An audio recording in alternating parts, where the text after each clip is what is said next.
यहाँ मोहब्बत करने लायक कुछ नहीं। मोहब्बत करोगे तो कांटे गड़ेंगे। अंतरात्मा से मोहब्बत करो जो कभी अलग नहीं होता है। गाढ़ी नींद में जाते हैं, दुनिया भूल जाती है। अपने आत्मा में स्थित हो, दुनिया भूल जाएगी। और दुनिया भूलनी है, ज्ञानी अज्ञानी सबकी।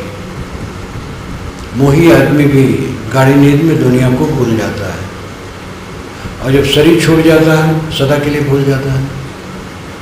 भूलना तो है, लेकिन पहले से भूल जाओ, राग को उतार दो चित्त से, तो कैवल्य हो जाए, कल्याण हो जाए, आनंद हो जाए।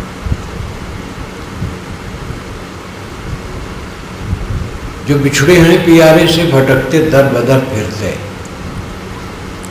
कुछ लोग मानते हैं हमारा ईश्वर अलग है, हम अलग है, तो तड़पते हैं। तड़पने वाले भी कम हैं, बाकी तो खाली राम रहीम कह देते हैं। बिरले हैं जो ईश्वर की प्राप्ति के लिए व्याकुल हैं,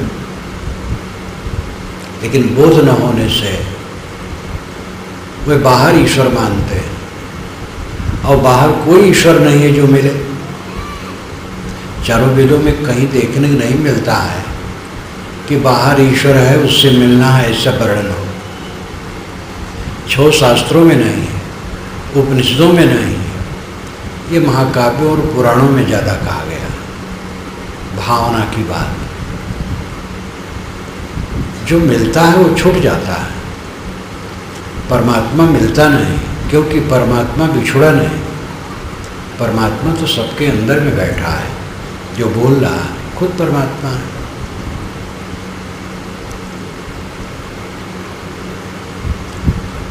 जो बिछड़े हैं पियारे से, भटकते दर बदर फिरते। जो समझते हमारा परमात्मा कहीं अलग है, वो भटक रहे हैं, खोज रहे हैं। गया, बद्री, केदार, प्रयाग, अयोध्या, काशी, भटक रहे हैं, और कहीं बाहर नहीं मिलने वाला है। हमारा यार हम में है, हमन को इंतजारी किया। हमें किसकी प्रतीक्षा करनी है? हमारा यार तो हमारे में है, हमारा प्रीतम हमारे में है। कहने में द्वैत लगता है कि प्रीतम अलग है, मैं अलग हूँ, वो मेरे में है। कहने में द्वैत हो जाता है, लेकिन सत्यता में द्वैत नहीं, अद्वैत है। अद्वैत का मतलब अकेलापन। यहाँ वो अद्वैत नहीं कि जड़ चेतन सब एक है। यहाँ द्वैत का अर्थ है अकेला, द्वैत रहित। हमारा यार हम में है, हमन को इंतजारी किया। जिसको बोध हो गया कि परमात्मा बाहर नहीं है, परमात्मा आत्मा है, उसका आधा काम तो ऐसे बन गया। अब आधा काम है वासना त्याग करने। नहीं तो कितने वैराग्यवान सच्चे साधक परमात्मा को अलग मानने के कारण भटकते रहते हैं, और महाभ्रमना है भटकना। 5 ज्ञानेंद्रियां और मन से ही संसार मिलता है।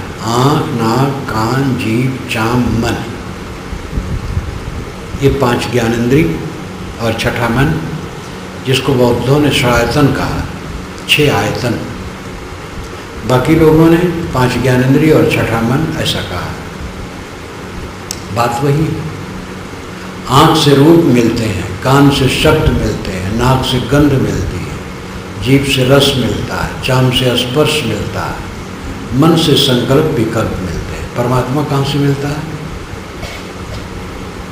महाभ्रम फैला दिया है पौराणिकों ने कि बाहर से परमात्मा मिलता है, जबकि पौराणिकों से पहले ऋषियों ने कह दिया था अहम ब्रह्मास्मि, मैं ब्रह्म हूँ, तत्तमस, वह तू है।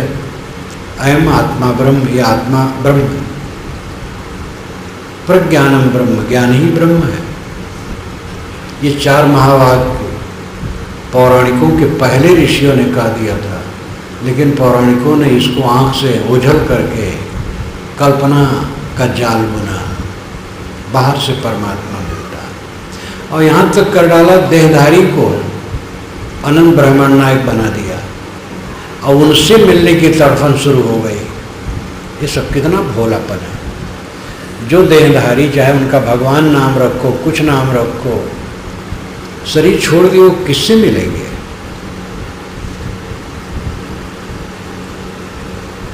तो हमारा परमात्मा हमारे में है, आत्मा परमात्मा है, कहीं खोजना नहीं।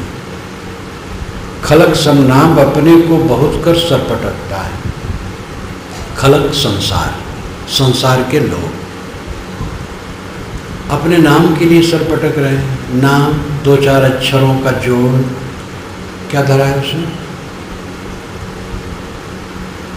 बोलो तो हवा में उड़ जाएगा, लिखो तो स्याही का चिन्ह, बस। मैं कौन हूँ, कहाँ हूँ? नाम मेरा थोड़े। और रूप, यहाँ आलटाम का ढांचर, टट्टी पेशाब की पोटली, ये मैं कहाँ हूँ? ये तो गंदी चीज है। मैं तो शुद्ध बुद्ध चेतन हूँ, निर्मल हूँ, परम कल्याणमय हूँ, शिव स्वरूप, ब्रह्म स्वरूप, गुरु स्वरूप, शुद्ध स्वरूप। यही खुदा है। खुद आ खुदा, खुद आ स्वयंभू, यही खुदा है, खुद खुदा है।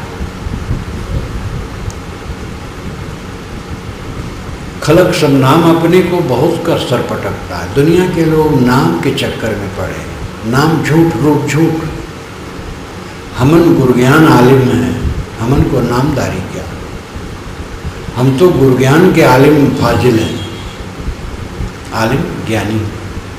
गुरु ज्ञान क्या है? स्वरूप ज्ञान, अपने को पहचानना, अपने को समझना, ये गुरु ज्ञान है। आत्मज्ञान ही जीवन का परम ज्ञान है और आत्म स्थिति ही परम प्राप्ति है। और उसके लिए साधना है आत्मा का परिष्कार, यानी मन के विकारों को धो देना, यही आत्मा परावरण है। अपने को पहचानो और अपने मन के सारे विकारों को धो दो और अपने आप में शांत हो जाओ, यही परमार्थ है। और कहीं बाहर भगवान मिलने वाला नहीं है, कोई लोकांतर नहीं है, कोई मोक्षधाम नहीं है। जो अनेक पौराणिकों ने स्वर्ग की कल्पना की है, मोक्षधाम की कल्पना की है, वो सब मनोराज्य है। स्वर्ग है मन की निर्मलता, मोक्ष है मन की अनासक्ति, अनासक्ति में निर्मलता है, निर्मलता में अनासक्ति। जीवन का सच्चा सुख निर्मल मन, शत्रु मित्र बराबर, अपना पराया बराबर, राग द्वेष रहित, सबसे सद्भाव। हमको गाली देने वाला बुरा नहीं, प्यारा है, उसकी समझ है, गाली दे ले, कोई गाली नहीं।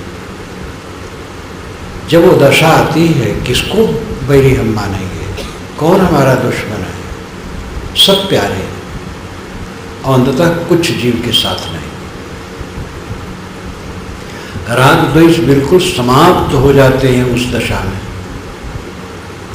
जो संतों महात्माओं और ऋषियों मुनियों में आप राग द्वेष कभी कभी पढ़ते या देखते हैं तो उनकी कसर है, उनमें अच्छे गुण हैं, ज्ञान वैराग है, तपस्या है, सब कुछ है। लेकिन अगर राग द्वेष है तो अभी कसर है। उस अवस्था में राग द्वेष संभव ही नहीं है। मक्खन में गोबर कौन डालेगा? कौन समझदार है जो मक्खन में गोबर डाले? निर्मल मन में राग द्वेष का मल कौन समझदार रखेगा?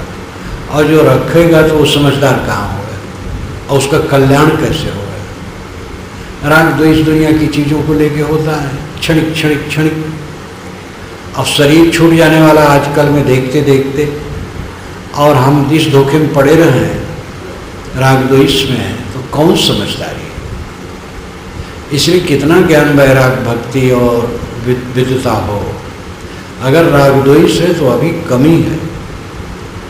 और जब वो दशा चित्त में आ जाएगी, राग द्वेष उसमें ठहरेगा नहीं, वो तो सांप की तरह उसको दिखाई देगा राग द्वेष। न पल बिछड़े पिया हमसे, न हम बिछड़े प्यारे से। हो ऐसी लो लगी हरदम, हमन को बेकरारी क्या। हमारा प्रीतम एक पल भी न बिछड़े और हम अपने प्रीतम से न बिछड़े, इसमें भी द्वैत हो जाता है।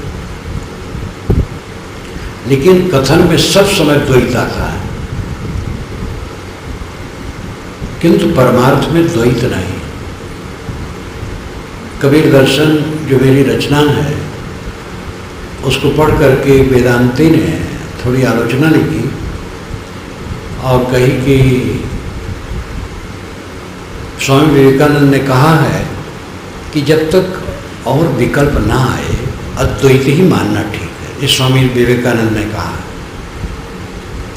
तो मैंने उसके उत्तर में लिखा जो कबीर दर्शन के परिशिष्ट में है कि अद्वैत का विकल्प है ही नहीं, लेकिन जो वेदांतिक अद्वैत आजकल चल रहा है वो भ्रमपूर्ण है।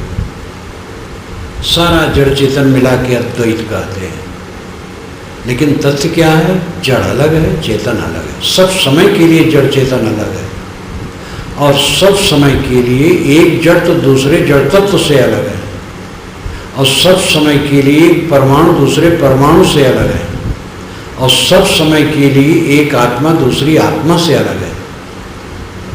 अलग होने से ही बंध मोक्ष कर्म फल भोग सब सिद्ध हो रहा है। कोई रागी है, कोई विरागी है। जनन मरण करणानाम प्रतिनियमादि युगपत् प्रवृत्तेश्च पुरुष बहुत्तम शुद्धम त्रैगुण विपर्याच्चैव, ये सांकारिका में कहा गया। जनन मरण करणानाम प्रतिनियमाद अयुगपत् प्रवृत्तेश्च त्रैगुण विपर्याच्चैव, इतना तर्क दिया गया। तब कहा गया कि पुरुष अनेक है, यानी आत्मा अनेक, पुरुष बहुत्तम सिद्धम। जनन का मतलब जन्म, सबका जन्म अलग अलग हुआ है तो एक कैसे? मरण सबका अलग अलग होता तो एक कैसे? कर्णानाम प्रतिनियम, कर्णों के प्रतिनियम।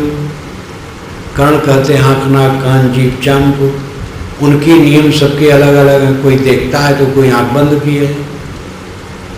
अयुगपत् प्रवृत्तेश्च, और सबकी प्रवृत्ति अयुगपत है, युगपत नहीं है। एक रागी है, एक विरागी है, एक विषयासक्त है, एक अखंड ब्रह्मचर्य वैराग्य में आरूढ़ है, एक हिंसकी है, एक दयालु है, एक अपने दुश्मन की भी हित कामना करता है और एक ऐसा है कि अपने मित्र को ही धोखा देता है। तो अयुगपत प्रवृत्ति है। और त्रैगुण विपर्याच्चैव, तीनों गुणों में विपर्य है। सतरजतम, कोई रज प्रधान, कोई तम प्रधान, कोई गुण सत प्रधान। इसलिए पुरुष बहुत्तम सिद्धम, पुरुष यानी आत्मा बहुत है, एक नहीं है, ये तथ्य है। अद्वैत मानने वाले वेदांती कहते सभी के, तो ये गलत है। लेकिन अद्वैत शब्द की परिभाषा की जाए तो यह है कि जब तक स्मरण चलता है द्वैत है, देखते हैं सुनते हैं द्वैत है, देखना सुनना बंद हो अद्वैत है। जब देखना सुनना सोचना बंद हो जाता है तो अद्वैत हो जाता है। स्मरणों में द्वैत होता है, स्मरण शांत हुआ तो अद्वैत है। तो अद्वैत का मतलब है अकेलापन। न पल बिछड़े पिया से हमसे, न हम बिछड़े प्यारे से। इसमें द्वैत लगता है लेकिन द्वैत नहीं। मतलब है कि मेरा आत्मस्मरण विस्मरण में न जाए। मेरा प्रीतम आत्मा है तो उसको भूल न जाऊं। हो ऐसी लो लगी हरदम, अमन को बेकरारी क्या।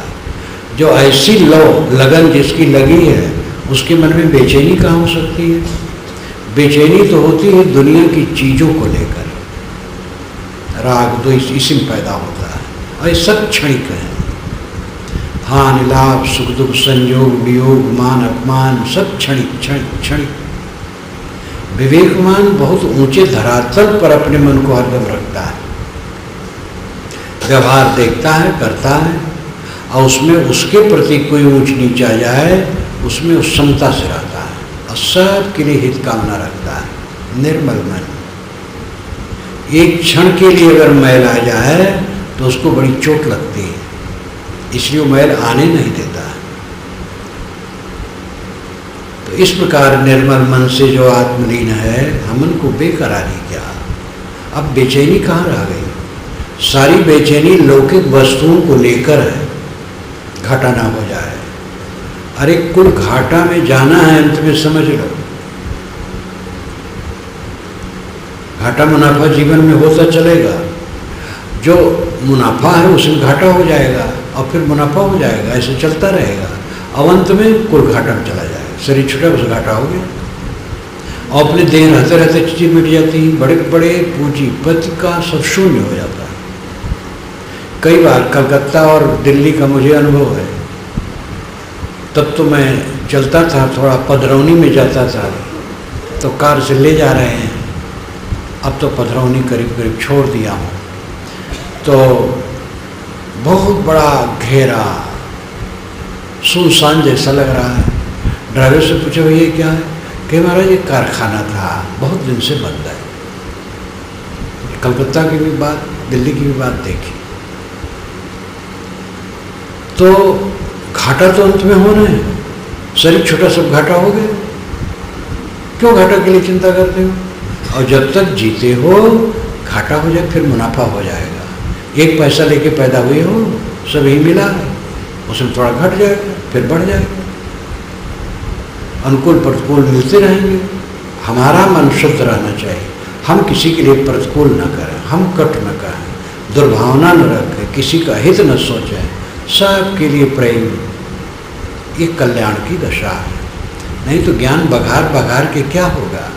मन मैला है, कलह करते हैं, आपस में राग द्वेष करते हैं, दूसरे की बुराई करते हैं, दूसरे को नीचा दिखाना चाहते हैं, दूसरे के हक मारते हैं, तो ज्ञान का क्या मतलब है? हमन को बेकरारी क्या? बेकरारी बेचैनी, बेचैनी होती है जब हम अपना लक्ष्य बाहर समझते हैं और हमारा लक्ष्य हमारे में है, मन समेट लिया, परम तृप्त, क्या बेचैनी?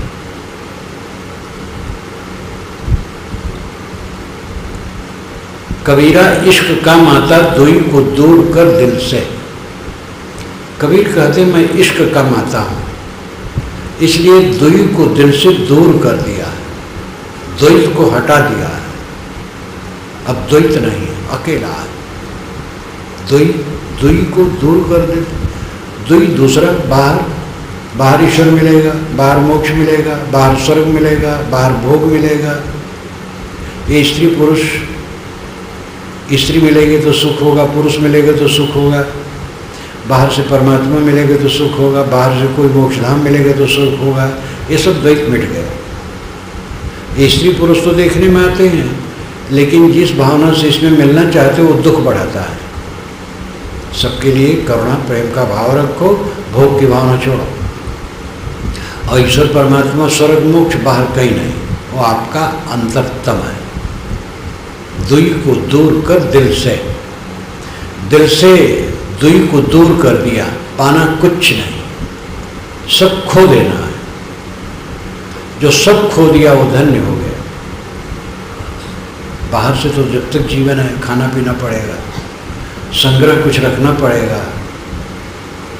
नहीं ज़्यादा संग्रह तो भाई कपड़ा है, कमंडल है, कुछ तो संग्रह रखना पड़ेगा।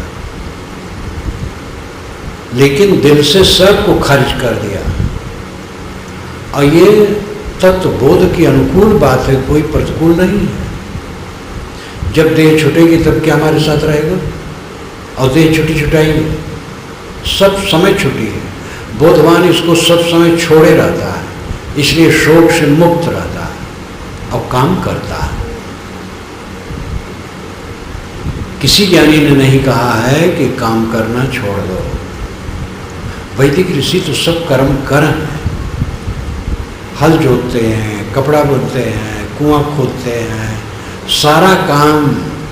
वेद को पढ़िए, वेद क्या कहते हैं, में हिंदी में सब हो गया है, पढ़िए देखिए। उपनिषद के ऋषि अध्यात्म के चिंतक हैं, लेकिन सब कर्म करें। गोधन रहा, गाय पालते हैं, उनके शिष्य गाय चराते हैं, खेती करते हैं। ऋषि ने अपने शिष्य को आरुणिक उद्दालक आरुणिक को कहा था कि जाओ खेत का मेड़ बांध दो, पानी बह रहा है, धान सूख जाएगा। तो गया, वो बांधने लगा, लेकिन मिट्टी बह जाए, बस लेट गया। उसके पानी रोकने के लिए उस स्वयं अपने शरीर को मेड़ बना दिया। इतना अनन्य भक्त गुरु का। शाम हुई, आरुणिक कहाँ है भाई? गुरुदेव आप ही ने तो भेजा था खेत के मेड़ को बांधने के लिए। अरे तो क्यों नहीं आया? गुरु जी स्वयं चल पड़े करुणावश, कई शिष्य साथ में चल पड़े। आरुण, हाँ गुरुदेव, कहाँ? ये पानी बह रहा है इसलिए मेड़ बन गया। अरे भाई, तो उठाओ, तो उद्दलन हुआ, मिट्टी इधर उधर हुई, उद्दलन। अरे तो उद्दालक है, तब वो उद्दालक नाम पड़ा। वही उद्दालक छांदोग्योपनिषद में तत्तमस्वैतके तो कहता है, जो पूरी दुनिया के लिए हो गया। कबीर साहब तो घोर कर्म करके पक्षधर हैं। स्वयं उन्होंने कपड़ा बुना, जुलाहा कहा अपने को। वेद के ऋषि सब जुलाहा हैं, कपड़ा बुनते हैं, बढ़ई हैं, भड़भूज हैं, हरजोत्ता हैं, सीरा युंजंत कवयो, सीर हल, कवि ज्ञानी ऋषि जोतते हैं हल। ये तो बीच में वर्ण व्यवस्था के विकार ने कर्म करों को छोटा कह दिया। ये बीच का रोग है, कर्म कर छोटे नहीं। आगे चल करके तो हल जोतने वाले को पापी बता दिया गया कि जीव मरते हैं, और जो चलता है वो उससे जीव नहीं मरते हैं, जो सांस लेता है उससे जीव नहीं मरते हैं। तो क्या फांसी लगा के मर जाए? काम तो करना पड़ेगा। कबीरा इश्क का माता दुई को दूर कर दिल से। कबीर कहते हैं मैं इश्क का माता हूँ, मैंने दुई को दिल से दूर कर दिया। जो कोई कल्याण चाहे दुई को दूर कर दे, दुई को, द्वैत को, अनात्म को त्याग दे। आत्मा के अलावा जो कुछ भी है सब दुखपूर्ण। विवेक से सब की आसक्ति छोड़ दे। बोधवान सब समय सबकी आसक्ति छोड़े रहता है, ये नहीं सोचता है कि कल छोड़ूंगा। वर्तमान में ही मुक्त रहना है। शरीर कब छूटेगा? वर्तमान में। तो वर्तमान में हम अगर बद्ध हैं तो मुक्त कब होंगे? वर्तमान में ही बोधवान मुक्त रहता है और सब समय मुक्त रहता है। असावधान जो एक क्षण न हो वो बोधवान है। कहीं राग न करे, कहीं द्वेष न करे, कहीं मन में मैल चतुरता चालाकी न लावे। जब तक चतुरता चालाकी है साधक नहीं। भोग के लिए, मान बढ़ाई के लिए, रुपए पैसे के लिए और किसी चीज के लिए चतुरता चालाकी, सम्मान, प्रतिष्ठा, पूज्यता के लिए चतुरता चालाकी है, तब तक वो साधक सही नहीं। निर्मल हृदय, बच्चे की तरह साफ दिल। साहब कहते हैं चलना राह नाजुक। ये जो द्वैत को छोड़ करके, सारा संकल्प छोड़ करके, सारे विकारों को छोड़ करके आत्मलीनता की स्थिति है, ये नाजुक रास्ता है। और नाजुक रास्ता में चल करके बोझ लेके चलोगे तो नहीं पार पाओगे। थोड़ा सा मन कहीं लगाए बस बंधे। हम लोग चेले चाटी में मोह किए तो गए, गुरु लोग चेले चाटी में अगर मोह किए तो विदा हो गए फिर ज्ञान से, विवेक से। मठ मंदिर में, प्रतिष्ठा में हमारी इतनी पुस्तकें हैं और देश विदेश में फैल रही हैं। प्रेमी लोग खूब पढ़ रहे हैं, जो पढ़ते हैं गदगद हैं। इसी में हम पुलकित हो जाएं तो बध गए। अच्छा, खुशी होती है कि लोगों का हित हो रहा है, लेकिन राग नहीं करना है। आजकल में आँख ढक जाएगी, पता नहीं लगेगा कभी भी मैंने क्या लिखा था, क्या हुआ और कैसा हो रहा, कुछ पता नहीं रहेगा। ऐसे संसार के लिए मन में कुछ बनाए रखना, तो मोक्ष कैसे होगा? ये चलना रहा नाजुक है। हमन सिर बोझ भारी क्या, अब सिर पर बोझा भारी लेकर के चलेंगे तो कैसे चल पाएंगे? अस्मनवती रेते समरबुद्धम उत्तिष्ठत प्रतरता सखाया अत्रा जहाँ में असन्न सेवा शिवान वह उत्तरे वहाँ विभाजन। वेद के ऋषि कहते हैं अस्मनवती रेते, अस्मन पत्थर, वती पत्थरों से भरी नदी, रेते जोर से बह रही, पत्थरों से भरी नदी जोर से बह रही। समरबुद्ध, सावधान हो जाओ, उत्तिष्ठत, खड़े हो जाओ, प्रतरता सखाया, ऐ मित्र अच्छी तरह से तर जाओ। लेकिन ध्यान रखो, अत्रा जहाँ में सन्न सेवा, अत्रा यहीं जहाँ त्याग दो, ये जो असन असत अशिव, जो असत है अशिव है वो यहीं छोड़ दो। शिवान वह मित्र विभाजन, जब तुम पार हो जाओगे तो कल्याणकारी चीजें मिल जाएंगी। नदी बड़े जोर से बह रही है और हमें पार जाना है और हम बोझा सिर पर रख करके तैरना चाहते हैं तो डूबेंगे। कहने वाला कहता है बोझा फेंक दे, तू तैर जा, बोझा में क्या है, दुनिया की चीजें हैं वो मिल जाएगी, लोभ न कर। कितना मार्मिक वचन है ये वेद का, और साहब का ये वचन से बहुत तुलना हो जाती है। जब इस पद पर मैं बोलता हूँ तो साहजिक याद आ जाती है उसकी। अस्मन्वती रीते समरमुत्तिष्ठत प्रतरता सखाया अत्रा जहाँ में असन्न सेवा शिवान में वित्तरे वायुवाजान। अगर संसार से पार होना चाहते हो तो अहंकार शून्य कर दें। किस चीज का अहंकार? क्या मेरा है? झूठ झूठा कह डारो, मिथ्या यह संसार, ते कारण में कहा तो हो जाते हुए उबार। साहब कहते झूठा है, झूठा करके छोड़ दो, संसार मिथ्या है। इसलिए मैं कहता हूँ जिससे तुम्हारा उद्धार हो जाए, तुम इसमें गड़े हो, धंस रहे हो, डूब रहे हो बेकार में। अब प्रश्न होता है परिवार चलाना है, समाज चलाना है, कमाना दमाना है, सब कुछ करना है, तो अहंकार छोड़ दे तो कैसे काम बने? लेकिन ये साधक की भाषा नहीं है। जो साधक होगा वो ऐसा नहीं कहेगा। गीता में बारंबार कहा गया निष्काम कर्म करो। जो नहीं समझते हैं वो गीताकार को उल्टा कहते हैं कि वो नहीं समझ पाए तो वैसा गए, लेकिन गीताकार सही कहते हैं। गीताकार ही नहीं, वेद के ऋषि कबीर सब वही कहते हैं, कर्म करे और रहे अकर्मी, ये कबीर कहते हैं।